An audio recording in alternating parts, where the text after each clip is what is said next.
ठरलं तर मग मालिकेच्या आजच्या भागामध्ये आपण पाहणार आहोत की सायली जी आहे ती आता रूममध्ये आलेली असते अश्विनच्या.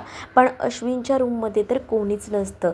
मग सायली विचार करते की गेले कुठे असतील सगळेजण. सायलीच्या डोक्यामध्ये एक अनेक विचार सुरू राहतात. तेव्हाच ना मग सायली विचार करते की नक्कीच ना आईबाबांच्या खोलीत असतील सगळेजण. पण त्याआधी ती फोन लावायचा ट्राय करते. म्हणजेच आधी आईबाबांना, मग नंतर अस्मिता, अर्जुन या सगळ्यांना एक एक करून ती कॉल करत असते. पण आता ती जेव्हा कॉल करत असते ना तेव्हा कोणाचाही नंबर जो आहे तो लागत नाही. सगळ्यांचाच फोन बंद लागत असतो आणि इकडे असणारी सायली ही सगळ्यांना कॉल करत असते. तेच आता दुसरीकडे पाहायला मिळत असतं की इकडे सगळ्यांचं प्लॅनिंग सुरू असतं. कोणालाही काही सुचत नसतं की कसं सगळं काही करायचं आहे ते. तेच आता चैतन्य म्हणत असतो की मला एक ब्रिलियंट अशी आयडिया सुचली आहे. मग सगळेजण विचारतात की नक्की काय, आणि आता जर तू काही फसवलंस ना तर लक्षात ठेव, असंही आता म्हटलं जातं.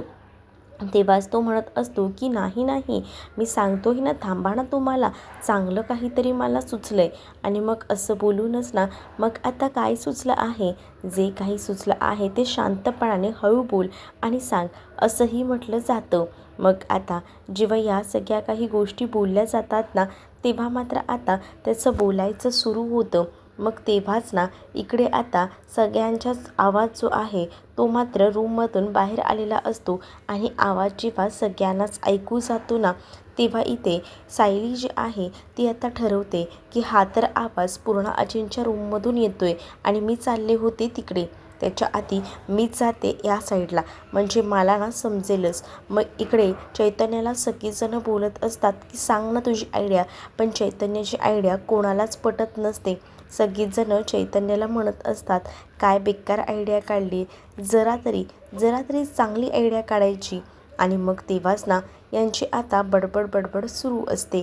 तेव्हाच इकडे आता चैतन्याने दिलेली आयडिया तर राहते बाजूला, पण आता तिकडे आता सायली आलेली असते. आणि सायली जेव्हा तिथे येते ना तेव्हा सगळीजणं सायलीकडे पाहू लागतात. सायली अचानक आल्यानंतर सगळ्यांचाच गोंधळ उडतो की सायलीला काय म्हणून सांगायचं. कारण सायली जी आहे ती आता सगळ्यांना विचारू लागते ना की तुम्ही इथे काय करताय. तेव्हाच सायलीला काय उत्तर द्यावी हे सगळ्यांना अचानकपणे सुचत नसतं. पण प्रत्येकजण काही ना काही आता कारण देत असतो. म्हणजेच मी इकडे असाच आलो होतो, मग पूर्ण आजींना बरं वाटत नव्हतं आणि ह्या सगळ्या काही गोष्टी, हे सगळं काही सांगितल्यानंतर ना इकडे मात्र सायलीला ह्या लोकांची कारणं जी आहेत ना ती चुकीची वाटत असतात. कारण प्रत्येकजण वेगवेगळी कारणं देत असतो ना त्यामुळे. मग दुसरीकडे आता पाहायला मिळत असतं की इथे आता सगळीच जण सायलीला विचारतात की काय गं सायली, काय झालं, तू आराम नाही केलास का. सायली म्हणते मी केला ना आराम, पण मला तेच बघायचं होतं की तुम्ही कुठे आहे. सगळीकडे मी बघितलं आणि तुम्हा सगळ्यांचे फोनही बंद लागत आहेत हेही आता सांगितलेलं असतं. मग आता अर्जुनला एक कारण सुचतं. अर्जुन म्हणत असतो की खरं तर ना अश्विनला कसं तरीच वाटत होतं, पुन्हा एकदा त्याला त्रास होत होता. म्हणून मग आम्ही विचार केला की एकत्र येऊन अश्विनला समजावं, म्हणून आम्ही अश्विनसाठी इथे आलो होतो. मग आता ह्या लोकांनी ना अश्विनला पुढे केलेलं असतं कारण देऊन.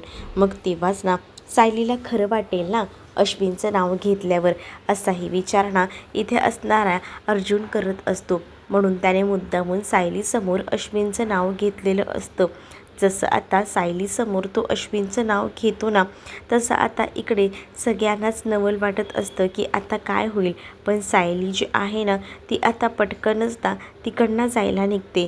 सायली जेव्हा तिकडनं जाते तेव्हा मात्र आता सायली ही अश्विनकडे जाऊन उभी राहते आणि अश्विनला विचारत असते की काय झालं आहे अश्विन भाऊजी, काही त्रास होतो आहे का, काही प्रॉब्लेम आहे का, तर तुम्ही बोलत जा ना, तुम्ही असं स्वतःच्याच ह्याच्यामध्ये त्रास करून घेऊ नका. असं देखील आता सायली जी आहे ती बोलत असते अश्विनला. तर अश्विनला आता काय बोलावं ना हे सुधरत नसतं. कारण अश्विनला उगाचच ना ह्या सगळ्यामध्ये पुढे केलेलं असतं ना, त्यामुळे काही केल्या आता अश्विनलासुद्धा कळत नसतं की काय बोलावं ते. अश्विन आता शांतच राहतो. तेच आता दुसरीकडे पाहायला मिळत असतं की सायली आता अश्विनच्या समोर जाऊन उभी असते आणि अश्विनला सांगत असते की अश्विन भाऊजी, आता तुम्हाला तर माहितीच आहे, पहिल्यांदा तर तुम्हाला एवढं माहिती होतं की मी तुमची वहिनी होते ते, पण आता आता तर तुम्हाला हेही कळलं आहे ना की मी तुमची आत्ते बहीण आहे म्हणून. मग आता कोणत्याही गोष्टी आहेत ना अशा मनात नका ठेवत जाऊ, जे काही आहे ना ते बोलत जा. जर या कोणाशी बोलायचं नसेल, माझ्याशी बोललात ना तरीही चालेल. तुमचं मन हलकं करून जर तुम्हाला बरं वाटणार असेल तर तुम्ही मलासुद्धा या सगळ्या काही गोष्टी सांगू शकता, असंही आता सायली जी आहे ती बोलत असते. सायली जेव्हा ह्या सगळ्या काही गोष्टी बोलते तेव्हा मात्र आता अश्विन जो आहे तो मात्र गप्पच बसतो. अश्विनला आता काय बोलावं हे सुधरत नसतं, कारण उगाचच ना त्याला सगळ्यांनी आता वरती पासावर चढवलेलं असतं त्याचं कारण सांगून, त्यामुळे त्यालासुद्धा आता गप्पच राहावं लागतं. पण बिचाऱ्या सायलीला असंच वाटतं की अश्विनला या सगळ्याचा त्रास होत आहे, म्हणूनच मग ती आता अश्विनकडे जाऊन त्याची समजूत घालत असते. पण दुसरीकडे आता एक एक जण ना काही ना काही कारणं देऊन तिकडनं पळ काढतात, म्हणजेच माझं हे राहिले, माझं ते काम राहिले असं बोलून एक एक जण जातात. तेव्हा पण सायली विचार करते की ह्या लोकांना झालं आहे काय, सगळीजणं एक एक करून चाललेली आहेत. मग आता दुसरीकडे पाहायला मिळत असतं की सायलीसुद्धा पूर्णा आजीच्या रूममध्ये थांबलेली असते, का तर तिला पूर्णा आजींसोबत वेळ काढायचा आहे. पण तेव्हा पूर्णा आजी म्हणत असते की आता ना मला झोप येते, मी जरा आराम करते. मग अर्जुन तिला तिकडनं घेऊन जात असतो. सायली म्हणते की थांबा ना, मला पूर्णा आजीशी बोलायचं आहे, पण अर्जुन काही ऐकत नाही. तेच दुसरीकडे आता महिपतच्या रूममध्ये सचिन असतो. सचिन विचार करतो की काहीतरी अण्णा लपवत आहेत, पण काय, कपाटामध्ये काहीतरी आहे. मग तो आता अण्णा तिथे नाही आहेत या संधीचा फायदा घेऊनच ना कपाटामध्ये काय काय ठेवलेलं आहे हे सगळ्याचं निरीक्षण आता तो करू लागतो. आणि मग तेव्हाच ना कपाटामध्ये खालच्या रकान्यामध्ये लाल कपड्यामध्ये ठेवलेली काही हत्यारं असतात आणि ती हत्यारं नेमकी आता त्याच्या हाती लागतात. हत्यारं हातात घेतल्यानंतर तो विचार करतो की ही हत्यारं का इथे ठेवली आहेत. यामुळेच ना त्याला डाऊट येतो की नक्कीच काहीतरी गडबड आहे, पण आता नेमकी गडबड काय आहे हे काही केल्या समजत नसतं. आणि म्हणूनच मग आता ते हत्यार हातात घेऊन तो बघत असतो. हत्यार जेव्हा त्याच्या हातामध्ये असतं ना तेव्हा मात्र आता तो विचार करत असतो की नक्की काहीतरी गडबड आहे, पण आपल्यापासनं या सगळ्या काही गोष्टी का लपवल्या जात आहेत हा प्रश्नसुद्धा पडलेला असतो. पण आता त्याला हे तर कळलेलं असतं की ह्या भोंदूबाबाच्या मागे महिपतचा खरा चेहरा अजूनही बदललेला नाही आहे, म्हणजेच त्याचं ते डोकं, म्हणजेच त्याची जी काही खुनी प्रवृत्ती आहे ती अजूनही नष्ट झालेली नाही आहे. या गोष्टी आता इथे असणाऱ्या सचिनला थोड्याफार का होईना कळत असतात. त्यामुळेच ना आता सचिन त्या सगळ्या दृष्टीनेच विचार करत असतो. तेच दुसरीकडे आता सगळीजणं जी आहेत ना ती बाहेर आता बोलत असतात आणि तेव्हाच चैतन्याला काही ना काही सुचत असतं आणि त्यामुळेच ना चैतन्य जोरजोरात ओरडत असतो. तेव्हाच अर्जुन त्याला शांत करत असतो. तेच सायली म्हणत असते की काय चाललंय काय. सायलीचंही लक्ष जातं, कारण सायलीला ना कुठेतरी ना डाऊट वाटत असतो की ह्या लोकांचं ना काहीतरी चाललेलं आहे, कारण आधी पूर्णाजींच्या रूममध्ये आणि आता सगळीजणं इथे बाहेर येऊन बसलेत, पण ह्या लोकांचं काय चाललंय ना हे काही सायलीला कळत नसतं, कारण सायलीच्या नकळतपणे त्यांचे प्लॅनिंग सुरू असतात. तेच दुसरीकडे मात्र आता इकडे आवाज जो काही होत असतो त्यामुळे मध्येच ना अश्विनने सुद्धा डोक्याला हात लावून घेतलेला असतो. तर दुसरीकडे मात्र आता प्रत्येकजण ना वेगवेगळी कारणं ही देतच राहत असतात.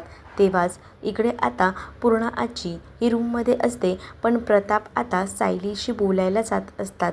तेच इकडे काहीतरी सुचलेलं असतं चैतन्याला, म्हणून चैतन्याने पुन्हा एकदा आरडाओरडा केलेला असतो. मग दुसरीकडे मात्र चैतन्याला नेमकं होतंय तरी काय, काय चाललेलं आहे ते काही केल्या आता समजत नसतं. मग तेव्हाच ना दुसरीकडे आता चैतन्य म्हणत असतो की काही नाही, माझा पाय मुरगळला. मग तेव्हा सायली म्हणते की काय, उभ्या असलेल्या जागेवरच तुमचा पायसुद्धा मुरगळतो का. हो हो. मग आता अर्जुन म्हणतो की सध्या ना त्याचं काय चाललं आहे ना काही कळत नाही. ऑफिसमध्ये सुद्धा त्याचं हे असंच चाललं आहे. मग दुसरीकडे आता अर्जुन जो आहे तो विचार करतो की इथे काही बोलणं पॉसिबल नाही आहे. म्हणूनच मग आता तो सगळ्यांनाच मेसेज करत असतो. जेव्हा तो सगळ्यांनाच मेसेज करतो तेव्हा एकाच्या मोबाईलला हे टोन जात नाही ना. सगळ्यांच्याच मोबाईलचे आता बीप वाजू लागतात आणि तेव्हाच ना तिला पुन्हा एकदा संशय येतो. ती मग म्हणत असते की काय चाललं आहे नेमकं, म्हणजे प्रत्येकाच्या मोबाईलमध्ये एकत्र मेसेज काय आला, तुम्ही लोक माझ्यापासून काही लपवताय का. मग आता इकडे सगळीजणं मोबाईलमधला मेसेज वाचत असतात, कारण अर्जुनने नवीन ग्रुप काढलेला असतो आणि त्या नवीन ग्रुपमध्येच आता त्यांचं ठरलेलं असतं की काही प्लॅन सुचला तर इथे मेसेज करा, कारण खाणाखुणा केल्या तर संशय येत असतो ना सायलीला. त्यामुळे अर्जुनने ही युक्ती काढलेली असते. पण सायलीला आता सगळ्यांच्याच मोबाईलचे बीप वाजल्यामुळे संशय तर आलेलाच असतो आणि मग आता विचारलं जातं की काय चाललेलं आहे नेमकं, म्हणजे तुमच्या मोबाईलचा आवाज हा एकदम आला आहे, पण काहीतरी गडबड तर नक्कीच आहे हे सुद्धा सायलीने ओळखलेलं असतं. पण तरीसुद्धा सायलीला कशी तरी थातुरमातुर कारणं आता प्रत्येकजणं देऊ लागतात. म्हणजेच आता पहिल्यांदा कल्पना सुरू होते. कल्पना जी आहे ती म्हणत असते की मी ना पटकन आहे ना जाऊन येते, मला मार्केटमध्ये जायचं आहे. तेव्हाच इकडे असणारे प्रतापही आता बघत असतात आणि तेव्हाच ना प्रतापला आणि प्रत्येकाला मेसेज येतो की इथे काही खाणाखुणा करू नका, वरचं सांगा इथेच ग्रुपमध्ये. मग नंतर आता अर्जुन प्लॅन करतो की इथे बोलत बसण्यापेक्षा आपण आहे ना बाहेर गेलेलं बरं. म्हणूनच मग आता तो विचार करतो की मी आता बाहेर जातोय, तुम्ही एक एक कारण काढून बाहेर या. मग आता प्रत्येकाचं ठरलेलं असतं की एक एक कारण काढून बाहेर यायचं, पण नेमकं कसं काय याचं प्लॅनिंग आता त्यांचं एक एक करून जमत असतं. तेच आता दुसरीकडे पाहायला मिळत असतं की इकडे अस्मिता जी आहे तीसुद्धा उभी असते आपल्या बाळाला घेऊन. अस्मिता ही उभी असतानाच ना इकडे आता सायली जी आहे ती पूर्ण आजी या सगळ्यांकडे बघत असते. पण तेव्हाच अर्जुनच्या मेसेजने सगळ्यांचं लक्ष जातं. अर्जुनला आता तातडीने बाहेर जावं लागतं. मग अर्जुन जेव्हा आता बाहेर जायचा विचार करतो ना तेव्हा आता सगळेजणच त्याला होकार देतात. आणि तर दुसरीकडे आता पाहायला मिळत असतं की सगळ्यांनी फोन सायलेंटवर टाका असा देखील अर्जुनने मेसेज केलेला असतो, कारण ह्या लोकांचे जे मेसेजवर खेळ चाललेले असतात ना ते सगळे काही निरखून ना आता सायली बघत असते. त्यामुळेच ना आता सायलीला संशय येत असतो की नक्कीच काहीतरी गडबड आहे, पण नेमकी गडबड काय आहे ही शोधायची असते आणि त्यासाठी आता त्यांची धांदल उडालेली असते. मग इकडे आता अर्जुनने मेसेज केल्याप्रमाणे आता तो बाहेर जायला निघणार असतो. मग आता त्यांचं बाहेर उभं राहून प्लॅनिंग करायचं ठरतं. मग एक एक जण कारणं देतात. कल्पना सुरुवात होते मला मार्केटला जायचं आहे. तेच आता प्रतापही कल्पनाच्या मागोमाग म्हणतात की मीही तुझ्याबरोबर मार्केटमध्ये येतो. तेव्हाच ना इकडे असणारी सायली तिला हे ऐकू जातं, तर सायली म्हणत असते की मी सुद्धा येते ना आई बाबा तुमच्यासोबत, म्हणजे लहान असताना मी सुद्धा तुमच्यासोबत मार्केटमध्ये तसंही यायची ना. मग आता पुन्हा त्या सगळ्या आठवणी ताज्या होतील असंही आता ती म्हणत असते. जेव्हा आता हे सगळं काही ती बोलते ना तेव्हा मात्र आता तिला सांगितलं जातं की अगं नको ना, कारण ना अस्मितालासुद्धा बाहेर जायचं आहे. म्हणून अस्मिताने बाळाची जबाबदारी दिलेली असते सायलीकडे. मग सायलीला ती बाळाची जबाबदारी देते. तेव्हा मात्र सायलीला घरीच थांबावं लागणार असतं. सायलीकडे दुसरा काही ऑप्शनच नसतो. तर दुसरीकडे मात्र आता पाहायला मिळत असतं की इकडे आता अस्मिताने बाळ सांभाळायला दिले. प्रत्येकजण कारण सांगतं. अर्जुन सांगत असतो की मला इमर्जन्सीमध्ये एक केसचं काम आहे, त्यामुळे जावं लागणार आहे. आणि मग काय त्यालाही केसचं काम आहे म्हणून तो आता बाहेर जायचा निर्णय घेतो. त्याच्या मागोमाग चैतन्यसुद्धा. आता इकडे जो अश्विन आहे तो सुद्धा म्हणतो की मलाही मेडिकल इमर्जन्सी आहे, मीटिंग आहे, त्यामुळे मला जावं लागणार आहे. हेही आता म्हटलं जातं. मग तेव्हाच ना सायली इकडे पुन्हा एकदा पडते. मग सायलीला डाऊट येतो की काय चाललं आहे काय नेमकं, म्हणजे पुन्हा तेच सगळं काही. मग आता समजत नसतं की काय करावं. तेव्हाच ना इकडे आता प्लॅनिंग सुरू होतं सगळ्यांचंच बाहेर जाऊन. तर अस्मिताच्या बाळालाच म्हणजेच अस्मितला आता सायली सांभाळत असते. बाहेर यांचं प्लॅनिंग सुरू असतं. तेच आता सायली त्या अस्मितला बोलत असते की चल ना, आपण आहे ना मस्त बाहेर पाऊस बघूया, म्हणजे कसं तुलाही बरं वाटेल ना बाहेरचा पाऊस बघितल्यानंतर, असं बोलून आता ती त्याला बाहेर घेऊन जाते. मग जेव्हा आता त्याला बाहेर घेऊन जात असते ना ती, तेव्हा ना तिला माहीत नसतं ना ही लोकच बाहेर बसलेली आहेत ती. मग बिचारी ती आपली अस्मितला खेळवायचं म्हणून बाहेर घेऊन जाते. जशी ती आता बाहेर जाते ना, तेव्हा मात्र आता ती बघते तर काय, इथे सगळीच जणं उभी असतात. सगळ्यांच्या चांगल्या गप्पा वगैरे रंगलेल्या असतात. मग तेव्हा इकडे आता सगळ्यांच्या गप्पा रंगलेल्या असताना कोणाचंच लक्ष नसतं, कळत नसतं की काय चाललेलं आहे नेमकं. मग तेव्हाच सायली हळूच बघते.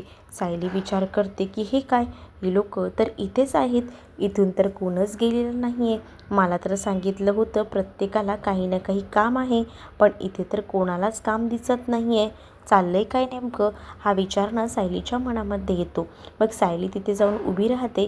सायलीकडे सुद्धा कोणाचंही लक्ष नसतं. सायलीकडे कोणाचंही लक्ष नसतानाच ना सायली म्हणत असते की काय हे, म्हणजे मला समजेल का, म्हणजे हे अचानकपणे तुम्ही तर म्हटला होतात की मार्केटला जायचं आहे, तुम्हाला मीटिंग आहे, मग तुम्ही सगळीजणं इथे काय करताय, असंही आता सायली जी आहे ती बोलू लागते.